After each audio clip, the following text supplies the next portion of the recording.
freedom of speech, freedom of thought, and the dharmic contribution, which is freedom from fear. And nobody fears Hindus, nobody fears the indigenous people of Bharat. That's why we've been so welcoming to everybody.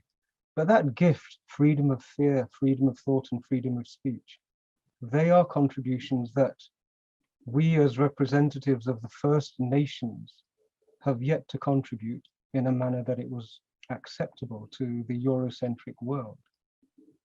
In Bharat, this notion that each of us is divine is an incredibly trusting notion, isn't it? It's a notion which says, don't confine people, don't corral people, don't shepherd people, don't direct forcibly the activities that human beings are going to engage in. Allow humanity to evolve in the manner in which we're programmed to do, and that's sufficient. And when I look at the current dispensation in Bharat, I'm sent messages saying, this is terrible, this isn't being done, that's not being done, the government should do this, the government should do that. And I always feel that from one point of view, what the government is doing is holding the space so that the people of Bharat can become more democratically engaged, so that they can contribute their will in how they wish their communities and their society to function.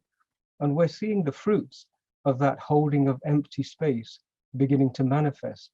The manner in which people across the globe are seizing the gifts of technology to be able to assert their desires, to contribute their voice, is extraordinary. And Chitti Media, I recall its birth in Bharat with the support of the government of India. It's an event we held many years ago. It was a group of volunteers wanting to be able to have their voice heard. They seized technology, and now they've become a significant influencer.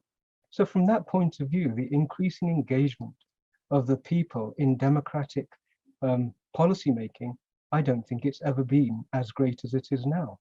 And it's being it's being facilitated with a great deal of support and encouragement. That's a wonderful development. But equally, I can see that an increasingly engaged democratic population would be perceived as a threat to fake democracies. Fake democracies, perhaps monarchies and theocracies, which are masquerading as fake democracies, they would struggle to be able to accommodate an incredibly well-engaged democratic population. This is a thought that might be worth considering. But this notion of technology being released into the hands of the great unwashed, I think that strikes fear into the heart of many people. And there are some caveats that really a dharmic perspective could offer guidance on. In this world of duality, where there's artificial intelligence, there's also artificial stupidity. We have the capacity to enshrine the most irrational judgment making facility into silicon, and that's a worry. Recently we have seen what I would term digital colonialism, digital oppression. In the past, humanity's freedom of movement was confined by barbed wire and fences. We have just seen the use of these vaccine passports to digitally confine the freedom of people to move. That's a digital concentration camp. I've recently received a specification of a programmable digital currency, where the transactions that the currency could be used to engage in are themselves programmable.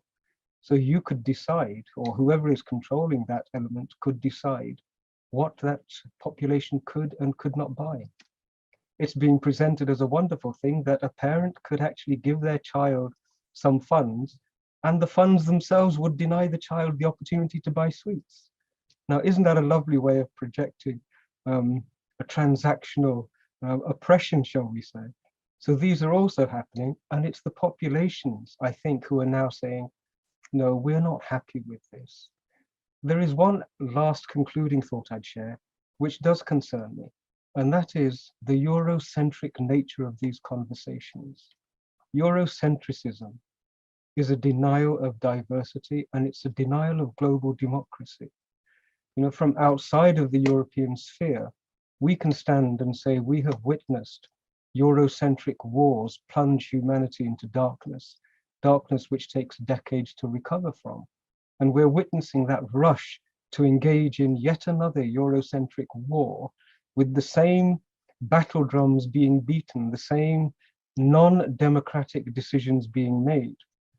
And I think bearing that in mind, the position that Bharat has taken in saying, no, we will not dance to the drum beats of war that are being beaten. We will approach this from the point of view of a genuine diversity of opinion. And that's a contribution towards a global democratic voice. So all of those things taken into consideration, I'm actually very positive.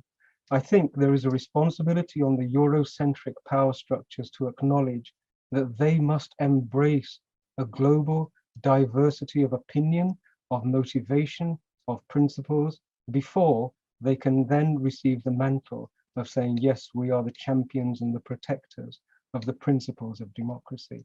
Bharat has a great contribution to make in this. And from my point of view, the future is very bright, and I'll be cheeky enough to say the future is orange. So thank you very much to everybody. And Jai Shri Ram, I look forward to future engagement.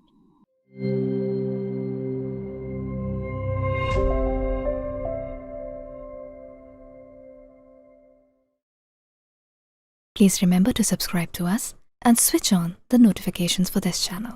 For our other social media links, more content, and to support our work, please visit citti.net. Dhanyavad. Namaskar.